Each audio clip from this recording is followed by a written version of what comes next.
Welcome back to another episode of Easy Peasy Labeling with me, Melissa. Today I am with the LW-Z series printers and I'm going to show you how to replace the cutters.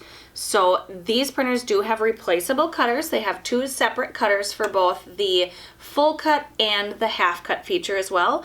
If one goes out or the other, they are sold separately. They just come in these cute little boxes. So you've got the half cutter and the full cutter. Easy to replace. Those are sold separately. So if or when you get to that point, you can just order those. So I'll show you how to replace those. So we're going to go ahead and just hit the open thing here. So we'll do that. I have a tape in here, so I'm going to take the tape out. Now the cutters are right here. Okay, and they're very clearly marked with A, B, C, D. So it's really easy. For now, I'm just gonna do the full cutter.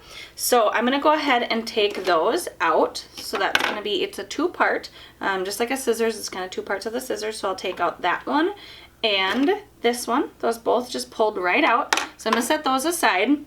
Now, when I get the replacement ones, I took them out of the box, and you can really clearly see which side they have. Now, it has a C on it here, so I can know that that one's C. It also has it here, and this is going to indicate so you can see which way to put it in. So that tab is easier, this tab is bigger, so you can see that it's there. It also has the little arrow and the letter. So I'm going to go ahead and slide that one in. Super easy. And then the next one, same thing, arrow pointing towards the other cutter, and it has the D. So I will just slide that one in. Easy peasy. Now you've replaced it. Go ahead, put your tape cartridge back in and get back to labeling. If there's anything else that you need, any questions or comments, feel free to reach out to us. You can comment below or you can reach me directly. Stay tuned for another video. Thanks.